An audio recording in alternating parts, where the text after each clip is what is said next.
दोस्तों नमस्कार। आज का टॉपिक है एसएससी जीडी 2022 और ये क्लास 18 है, क्लास 18 है। बिना आप लोगों का समय वेस्ट किए सीधे हम सवाल पे चलते हैं। सवाल यह है कि एक सेल्समैन ने एक वस्तु को 24% लाभ पर बेचा। यदि उसने इसे 12% कम में खरीदा होता और इसे 69 रुपया कम में बेचता तो उसे 20% का लाभ होता। वस्तु का क्रय मूल्य ज्ञात करें। आप जो ये सवाल देख रहे हैं ये एसएससी के एग्जाम में, चाहे वो सीजीएल हो चाहे वो सीएचएसएल हो, ये अनेकों बार पूछा गया है। आज इस सवाल को हम दो तरीके से बताएंगे, एक बेसिक से और एक ट्रिक से। मेरे हिसाब से जो बेसिक है वो भी एक तरह का ट्रिक ही है, एक तरह का ट्रिक ही है। स्टार्ट करते हैं। मान लीजिए ये क्रय मूल्य है, ये हमारा विक्रय मूल्य है, कॉस्ट प्राइस, सेलिंग प्राइस। मान लीजिए 100 रुपये में उसने खरीदा, 100 रुपये में उसने खरीदा और 24% लाभ पर बेचा, मतलब 100 प्लस 24 124 रुपये में बेचा। ठीक। यदि वह 12% कम में खरीदता, 100 रुपये में खरीद रहा है, 12% कम मतलब 100 में से 12 गया 88, तो और 69 रुपया कम में बेचता तो उसे 20% का लाभ होता। 20% का लाभ मतलब 120/100। ध्यान दीजिए, 20 छक 120, 20 25 100, 5 से कटेगा, ये नहीं कटेगा, 5 से ये राउंड फिगर में नहीं आ रहा है। ठीक है, तो एक जीरो से एक जीरो कट गया, 12 8 96 का 6, हाथ में लग गया 9, अब 12 8 96 9 105। ठीक है, 10 है यहां पे, तो एक संख्या के पहले दशमलव आ जाएगा, 105.6, 105.6। तो पहले का विक्रय मूल्य ये है और कंडीशनल विक्रय मूल्य, अब का विक्रय मूल्य ये है जब वो 12% कम पे खरीदता है तब, तो ये अभी का विक्रय मूल्य हो गया। तो इन दोनों का अंतर कितना हो गया, इन दोनों का जब अंतर कितना हो गया तो 124 और 105.6, 10 में से 6 गया 4, 13 में से 5 गया 8 और 1 18.4। जो 18.4 का जो अंतर आया है, ये जो 69 रुपया है ये 18.4 के बराबर है। ध्यान दीजिएगा, ये 69 रुपया जो है 18.4 के बराबर है। तो क्रय मूल्य पूछा है, क्रय मूल्य मतलब 100, क्रय मूल्य मतलब 100%। ठीक है, हमारा जो ये अंतर आया है, अंतर जो है 69 रुपया के बराबर है, और अंतर जो है 69 रुपया के बराबर है, तो क्रय मूल्य हमारा कितना होगा, तो 69 है, नीचे 184 है। दशमलव हटाने के लिए, चूंकि 4 के पहले दशमलव है, तो यहां पर हम गुणे 10 लिख सकते हैं, गुणे 100। ठीक है, 23 तिहाई 69, 23 8 184, 4 दूनी 8, 25 हो गया यहां पे, 2 पचे 10, 25 पचे 125, 125 तिहाई 375, 375 रुपया। कितना हुआ ये, 375 रुपया हमारा आंसर आ गया। 375 रुपया हमारा आंसर ये आ गया। इस सवाल में कुछ नहीं था। और इस सवाल को अब हम ट्रिक से करते हैं। जब भी इस तरह का सवाल पूछे तो आप इसको ऐसे कर सकते हैं। किसी भी चीज को सीखते प्यार से हैं, करते फास्ट हैं। अभी मैं सिखा रहा हूं तो इसको आराम से सीखना है, और ऐसे जितने भी सवाल आए हैं आप प्रैक्टिस करेंगे तो चीजें 10 सेकंड के अंदर होंगी, 10 सेकंड के अंदर होंगी। आप लिख लीजिए। हमारा आंसर आ गया। अब हम चलते हैं ट्रिक से।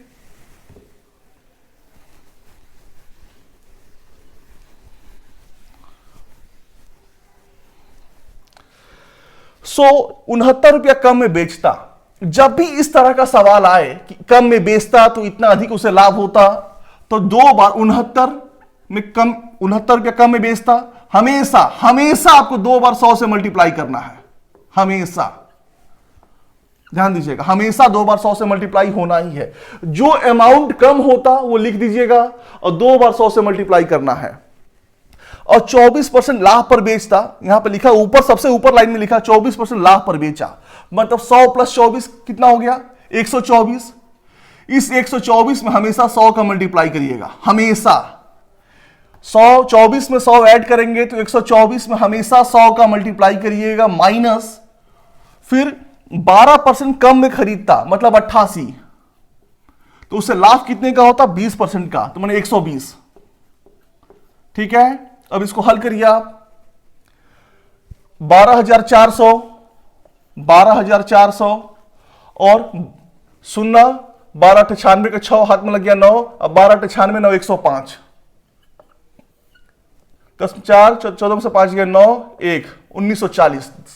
0 10 में से 6 गया 4, 13 में से 5 गया 8, यहां पे कितना हुआ 13, 13 में से 5 गया 8, ठीक है, 1840 है ये। तो हम लिख सकते हैं 69 गुणे 100 गुणे 100, और यहां पर कितना आया 1840 आया, कितना आया 1840, ठीक है। एक जीरो से एक जीरो कट गया, 23 तिहाई 69, 23 अट्ठे 184, ठीक, 4 दूनी 8, ये 25 हो गया, 25 को 100, 2 पचे 10, 25 तिहाई 75, 75 पचे 375, 75 पचे 375, हमारा आंसर आ गया, हमारा आंसर आ गया। आप इसको ऐसे भी कर सकते हैं, जब भी इस तरह का सवाल आए तो आप इसको ऐसे भी कर सकते हैं, और पहले जैसे बताए थे वो एक तरह का बेसिक भी था और एक तरह का ट्रिक भी था, वो जो आपको अच्छा लगे आप उस हिसाब से फॉलो करिएगा। एक बार बोल देते हैं, जब भी अमाउंट दिया हो 10 रुपया कम हो गया मान लीजिए, तो 10 गुणे 100 गुणे 100, और जो दिया हुआ है लाभ, लाभ प्लस 100 गुणे 100 माइनस इतना में कम में खरीदता तो इतना हो गया, तो इतना लाभ होता तो लाभ प्लस 100 लिख दीजिएगा। बाकी जब आप इसको हल करेंगे तो हमारा क्रय मूल्य आ जाएगा, हमारा ये क्रय मूल्य आ जाएगा, 375 रुपया आ जाएगा। आगे बढ़ते हैं।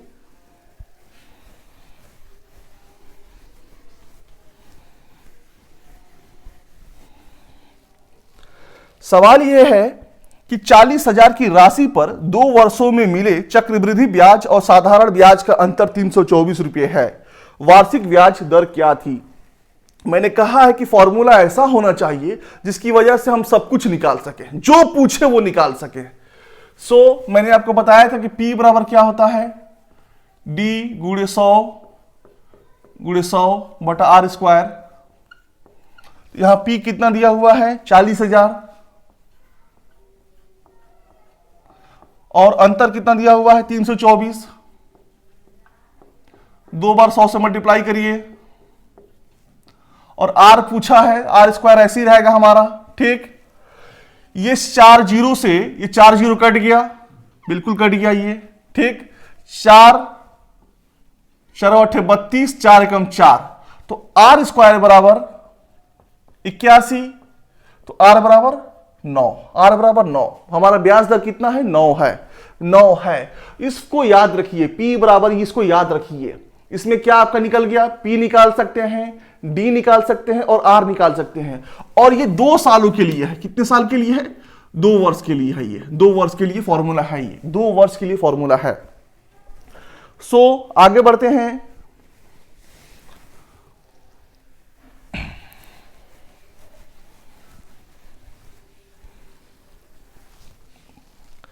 पाइप ए और बी एक खाली टंकी को क्रमशः 12 घंटे और 16 घंटे में भर सकते हैं। दोनों पाइपों को एक साथ खोला गया और 3 घंटे बाद पाइप बी बंद कर दिया गया। टंकी के बचे भाग को भरने में पाइप ए को कितना समय लगेगा? तो 12 और 16 का एलसीएम निकाल लेंगे। 12 और 16 का एलसीएम कितना होगा, 4 तिहाई 12, 4 चौको 16, 12 चौको 48, कितना हो गया ये 48। तो टोटल हमारा 48, तो ये 12 घंटे में भरता है। इसका मतलब 1 घंटे में 4 यूनिट भरेगा, 1 घंटे में 4 यूनिट भरेगा, ए है ये बी है। और ये 16 घंटे में भरता है, तो 16 तिहाई 48, 1 घंटे में 3 यूनिट भरेगा ये। तो 3 घंटे बाद पाइप बी को बंद कर दिया गया, मतलब 3 घंटे तक दोनों साथ चले हैं। तो 4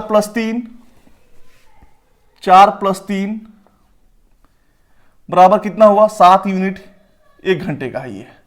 तो 3 घंटे का 7 गुणे 3 21 यूनिट।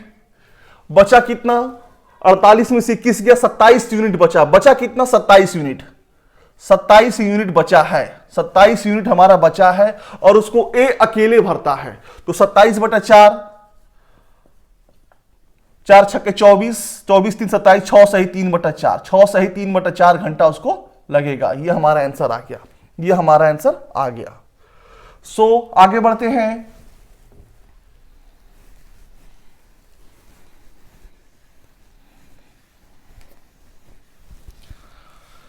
सवाल यह है कि 5 वर्ष पहले और ए और बी की आयु का अनुपात 5:8 था।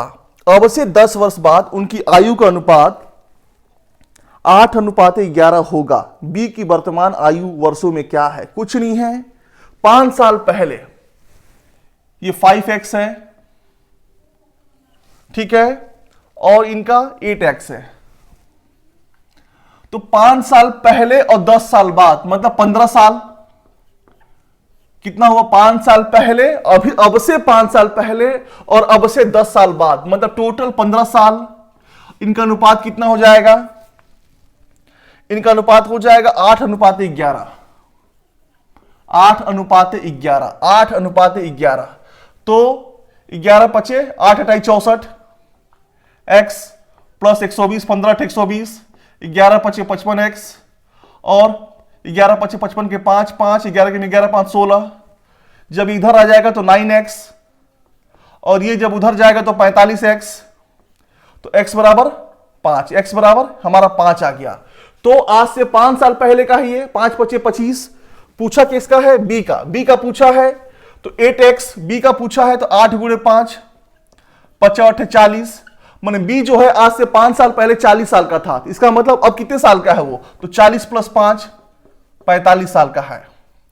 45 साल का है। इस सवाल में कुछ नहीं था। आगे बढ़ते हैं।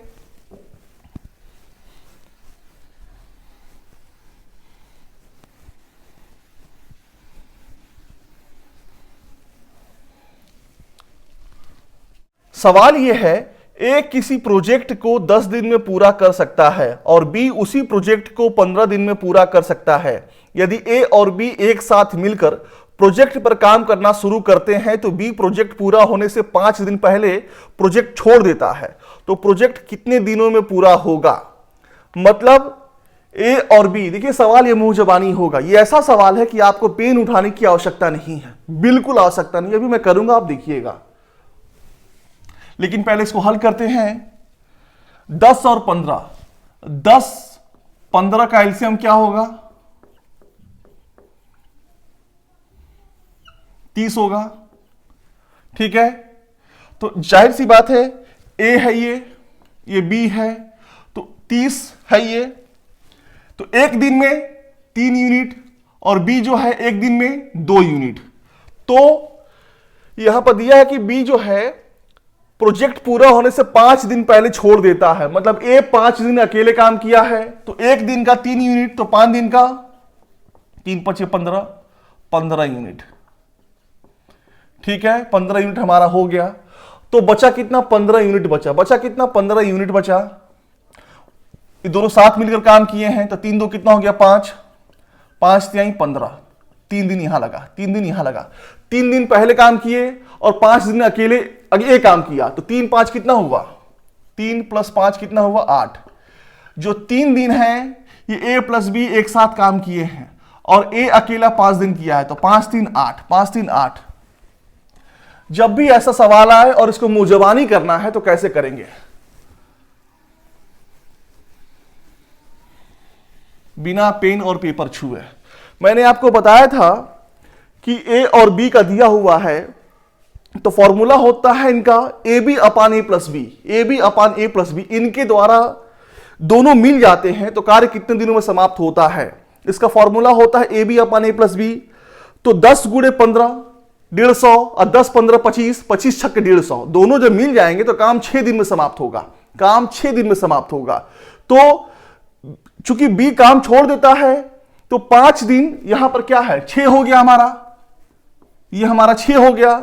और एक दिन का कितना होगा? 1/10। ए का अगर देखा जाए बेसिक तरीके से तो एक दिन का 1/10, तो 5 दिन का 5/10। तो 5/10 मतलब क्या हुआ? 1/2। जब 1/2 काम खत्म हो गया, माने आधा खत्म हो गया, तो आधा बचा, आधा बचा। तो आधा में यहां पर जब 2 करेंगे तो 2 तिहाई 6, 2 करेंगे तो 2 तिहाई 6, 3 दिन।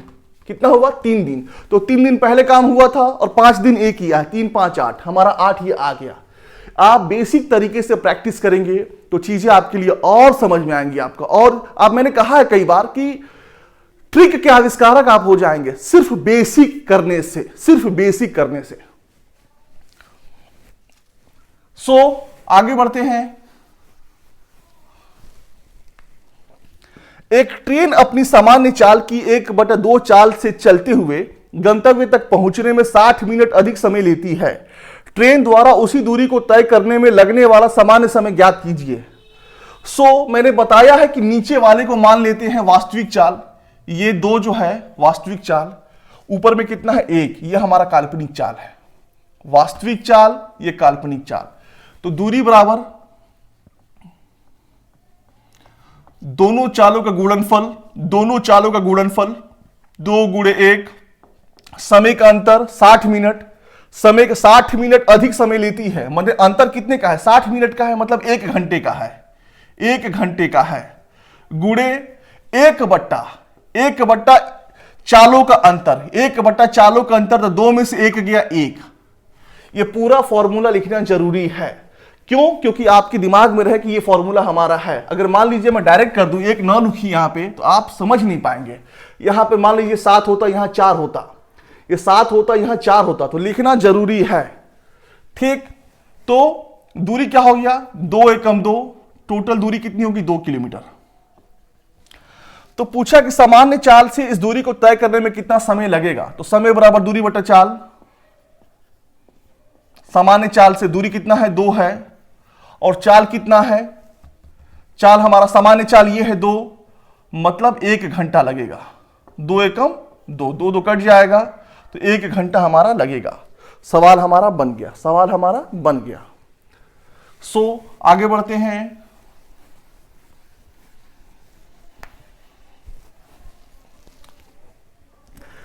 एक रॉकिंग चेयर 10% के लाभ पर बेची गई। यदि इसे 80 रुपया अधिक मूल्य पर बेचा जाता तो 15% लाभ हुआ होता। कुर्सी का क्रय मूल्य कितना है? मतलब 10% लाभ पर बेचा जाता है और 80 रुपया अधिक में बेचा जाए तो लाभ परसेंटेज 10 से बढ़ के 15 हो जाता है। मतलब 5% बराबर 80 जो है ये 5% का है, 80 जो है 5% के बराबर है। तो क्रय मूल्य मतलब 100%। ठीक है, 16 25 80 मतलब 1600 रुपया। कितना हुआ ये 1600 रुपया, हमारा ये आंसर आ गया।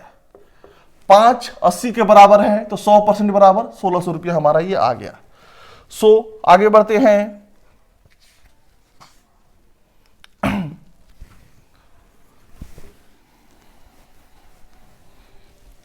सवाल यह कि ए ने एक वस्तु बी को 25% लाभ पर बेचा, बी ने इसे सी को 20% लाभ पर बेचा, सी ने इसे डी को 45% की हानि पर बेचा।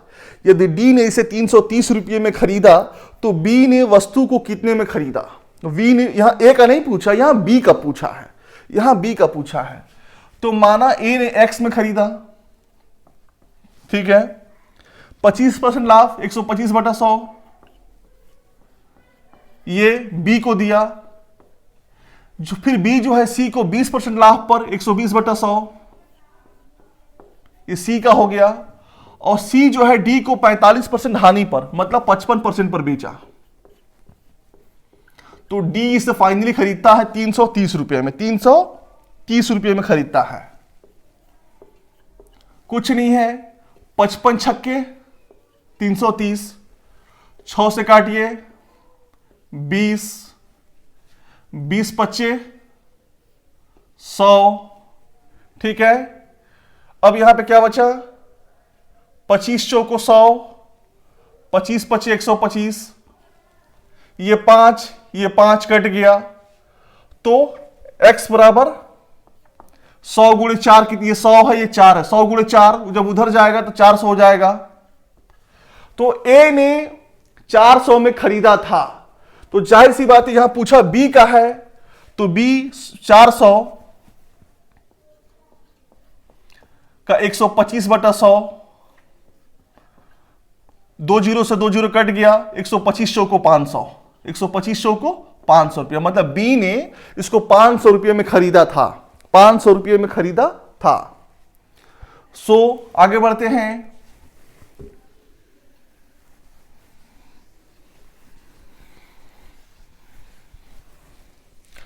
सवाल यह कि किसी टीवी का सूची मूल्य 15,000 रुपये है और उसके सूची मूल्य पर 18% की छूट दी जाती है। कितनी अतिरिक्त छूट दी जाए जिससे ग्राहक को 10,947 रुपये के शुद्ध मूल्य में मूल्य में टीवी मिल जाए, मतलब 15,000 रुपये टीवी का मूल्य है, यह अंकित मूल्य है। 18% छूट दिया जाता है, मतलब 18% छूट दिया जाता है, मतलब 82% पे बेचा जाता है। 100 में से 18 गया 82। उसके बाद पूछा है और कितना छूट दिया जाए, तो 100 माइनस एक्स बटा 100 बराबर 10,947। 10,947, ठीक है। काटिए इसको, ये 3 जीरो, यहां 2 जीरो और 1 जीरो कट गया। 5 दूनी 10, 5 तिहाई 15, ठीक है। 2 से काटिए 41, 41 बचा। अब 3 से काटिए, 3 के 9, 1 3 छक 18, 1 3 चौको 12, 3 नवा 27, 3 नवा 27, ठीक है। अब 41 से काटिए, 41 अट्ठे 328, 41 अट्ठे 328, 28 और 30 58 और 8 38 और 9 58 6 64 होता है, 3 6 9, तो 41 नवा 369, 41 नवा 369।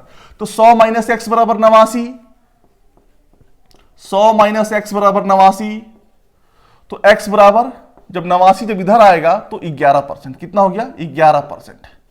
11% की अगर छूट मिलती तो 10,947 रुपया उसका मूल्य हो जाता, ठीक है। सो आगे बढ़ते हैं।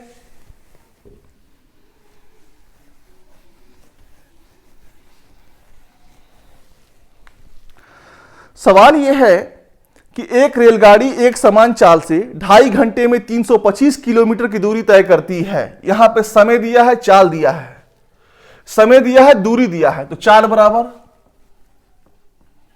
दूरी बटा समय 325 और समय कितना दिया हुआ है 5/2, 5/2 तो 2 ऊपर चला जाएगा, 5 छके 30, 5 पचे 25, 65 दूनी 130 किलोमीटर प्रति घंटे के हिसाब से वो ट्रेन चल रही है, ठीक है।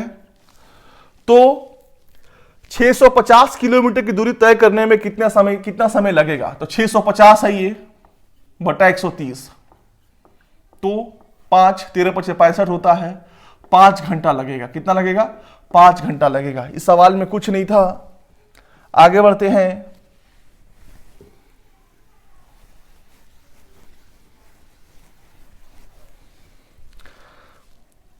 सवाल यह है कि 3 उम्मीदवारों ए, बी और सी ने एक चुनाव लड़ा और क्रमशः 1800, 3300 और 3900 वोट प्राप्त किए। किसी भी वोट को अवैध वोट न मानते हुए बताइए कि बी को कुल वोटों के कितने प्रतिशत वोट प्राप्त हुए। कुछ नहीं है, ये 3300 है,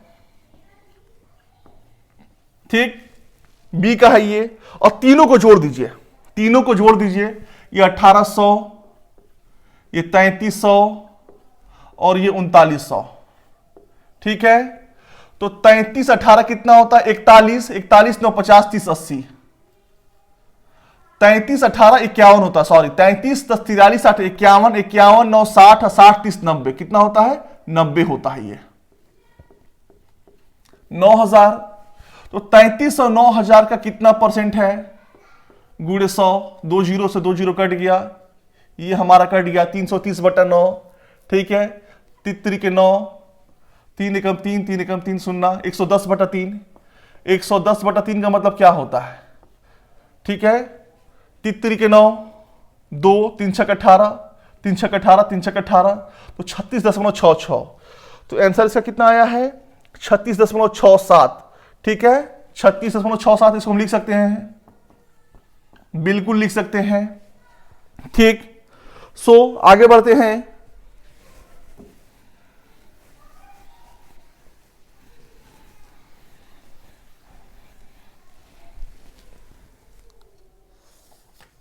सवाल यह है कि यदि ए का 15% बी के 45% के बराबर है तो ए माइनस बी का कितना प्रतिशत ए के बराबर है?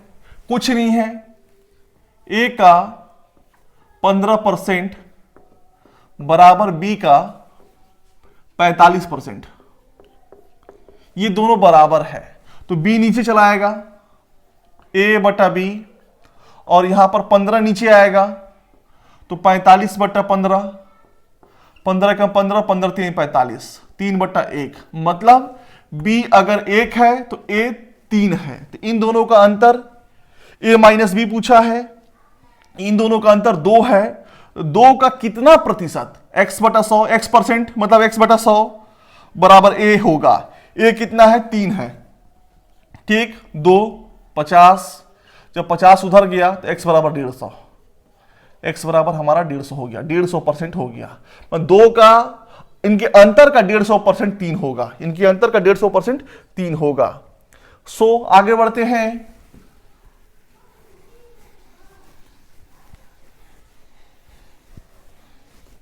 एक सिंप्लीफिकेशन का सवाल उठाते हैं। सिंप्लीफिकेशन का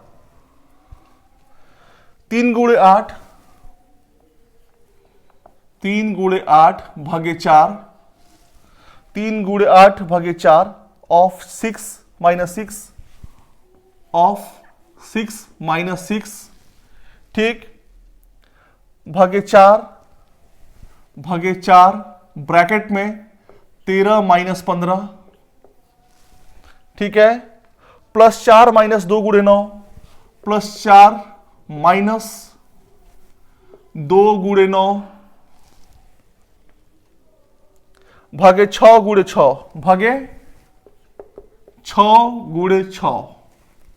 मैंने आपको कहा है कि जब भी सिंप्लीफिकेशन का सवाल आता है तो इसको तोड़ तोड़ के करना है। और तोड़ना कहां तक है, ये जहां मान माइनस आ गया, ये प्लस आ गया, मतलब माइनस और प्लस के बीच में जो है यहां पर इसको एक साथ करना है और इसको एक साथ करना है, क्योंकि यहां माइनस है, माइनस के पहले ये है, ठीक है, ये +4 है और ये -2 है, तो इसके साथ छेड़खानी नहीं करनी है, इसको ऐसे ही छोड़ दीजिए आप, ठीक है, +4 माइनस, फिर इनको एक साथ करना है, फिर इनको एक साथ करना है। तो करिए इसको, 6 चौके 24, 3 गुणे 8/24, ठीक, माइनस ये हमारा हो गया 6 भागे 4 गुणे -2, +4 उतार दीजिए वैसे ही, माइनस 2 गुणे 9 भागे 6 गुणे 6। अब इसको हल कर लीजिए आप, 6 से 6 हमारा कट गया और 8 3 के 24, इस 3 से ये 3 कट गया हमारा, तो 1 बचा, और इस 2 से करेंगे तो 2 दूनी 4, 2 दूनी 4 और 2 तिहाई 6, ये 3 आ गया हमारा। ध्यान दीजिएगा यहां पर माइनस है, जब ये बाहर आएगा तो प्लस हो जाएगा, तो हम लिख सकते हैं 1 + 3 + 4 माइनस, और यहां पे 2 9 18 -18, 1 3 4 4 8, 8 -18 मतलब -10 हो गया। 8 -18 क्या होगा, -10 होगा हमारा, 8 -18 हमारा -10 होगा। हमारा आंसर ये आ गया, हमारा ये आंसर आ गया। सो यदि आपको ये समझ में नहीं आया है तो प्लीज आप कमेंट करिएगा, हम फिर से आपको समझाएंगे, फिर से आपको बताएंगे। कोई भी व्यक्ति परफेक्ट नहीं होता, गलती उससे हो ही सकती है। तो यदि आपको लगता है कि इसमें कुछ गलती है, या हमें गलती मतलब क्या हमें समझ में नहीं आया है, तो प्लीज आप मुझे बताइएगा। और यदि आपको समझ में आ गया है तो प्लीज इसको लाइक करिएगा, सब्सक्राइब करिएगा। पूरा वीडियो देखने के लिए बहुत बहुत धन्यवाद।